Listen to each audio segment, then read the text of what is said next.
ni umwanya wa ya nkuru y'urukundo rwa Cleopatra wa karindwi, umwamikazi w'imisiri, ndetse na Antony, umusirikare ukomeye cyane mu bwami bw'abaroma. Iyi nkuru y'aba bombi yabayeho mu kinyejana cya mbere y'ivuka rya Yesu Kristo, ariko inkuru y'urukundo rw'aba bombi yaje kurangira bombi bahisemo kwiyahura kugira ngo batazisanga mu biganza by'umwanzi wabo.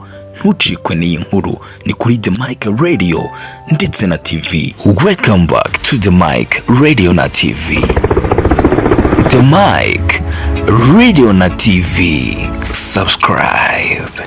Alright, ikaze nanone rero kuri The Mic Radio ndetse na TV. Ngira ngo urabyumvishe neza ko wahisemo neza cyane. Uyu ni umwanya ngomba kukugezaho inkuru y'urukundo rwa Cleopatra ndetse na Antony. Mu mateka y'isi rero habayeho inkuru z'inkundo zigiye zitandukanye z'ibihe bitandukanye zigahindura ubuzima bw'abantu ndetse n'amateka y'ibihugu, tutibagiwe isi ya rurema muri rusange. Urukundo rwa Cleopatra ndetse na Antony ni rumwe rero mu nkuru zamenyekanye cyane kuko rwasize isomo rikomeye mu rukundo, ubwitange n'ingaruka z'ububasha. Cleopatra wa karindwi yari umwamikazi wa Misiri wubatse igihugu gikomeye mu bukire, ubwenge n'ubushobozi bwa politike. Naho Antony we rero akaba yari umusirikare w'imbere mu buyobozi bwa Roma, umuntu wari ufite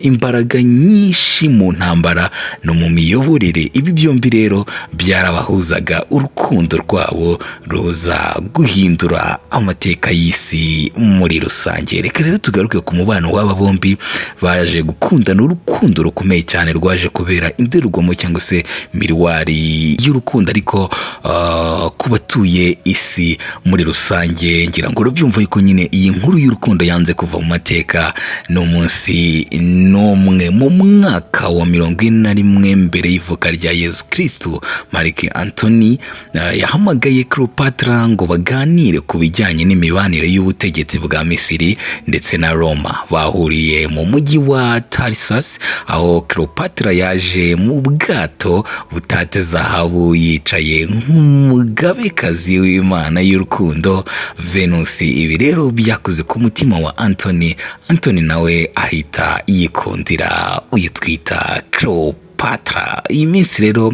yagiye ishira, ku iminsi yagiye igenda, Antony ndetse na Cleopatra bakomeje gukundana bikomeye cyane, bakibanira mu murwa wahitwa Alexandria.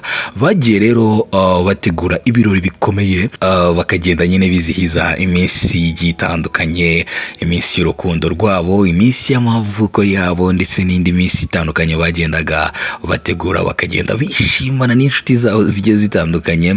Hanyuma rero bakishimira ubuzima bwabo, nyine bagashyira imbere ibyishimo kurusha politike. Antony rero yaje guha Cleopatra ubutegetsi bw'uturere tumwe na tumwe twa Roma. Ibintu byaje kubabaza umugabo witwa Octavia rero akaba yari umuyobozi wa Roma. Intambara rero nahangaha yatangiriye, intambara y'urukundo rw'aba bombi nahangaha yatangiriye ubwo Antony yaherezaga nyine ububasha cyangwa se ubuyobozi muri politiki ya Roma, akagenda muha nyine ububasha ku turere tumwe na tumwe twa Roma. Ibi bintu byahise bibabaza uwitwa Octavian wari uyoboye Roma. Intambara rero yatangiye ubwo Octavian atishimiraga nyine na gatoya n'imbaraga twita Antony yahaye Cleopatra. Mu mwaka wa 31 mbere y'ivuka rya Yesu Kristo, Antony na Cleopatra barwanye intambara ya Actium, na Octavian nyine wari utangiye kubarwanya bitewe n'ibyo ngibyo byari bimaze kuba.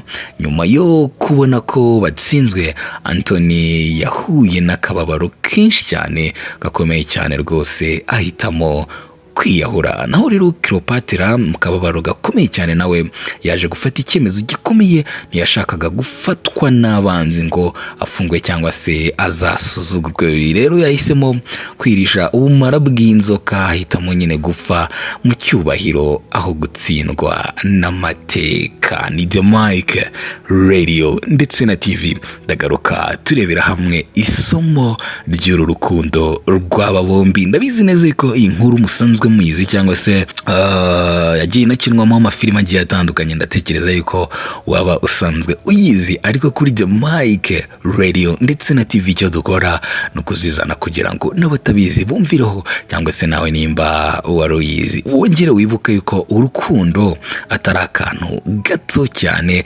Urukundo ari igiti cy'inganzamarumbu gishobora guhindura ibintu byinshi cyane. Ni The Mic Radio ndetse na TV, ntugira aho ujya.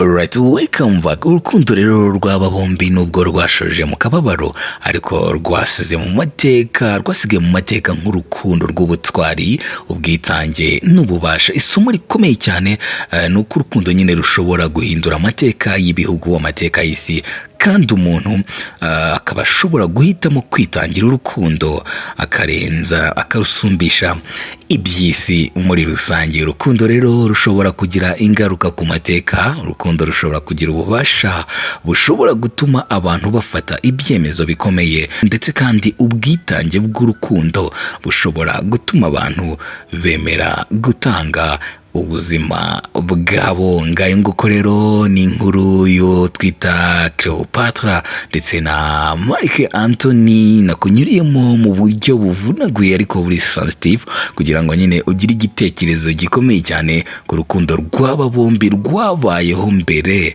y'ivuka rya Yesu Kristo. Ni The Mic Radio ndetse na TV, warakoze kuduhitamo. Tugera YouTube channel yitwa The Mic Radio na TV, tugakoresha ku mbuga nkoranyambaga zacu zose Bosca Butura. Ushobora kugiduforenga umunsi ku munsi kugira ngo n'izindi nkuru zigeze kugeraho rwose utiriwe uzisakisha. Thank you so much ladies and gentlemen, I love you, bye bye, ciao ciao.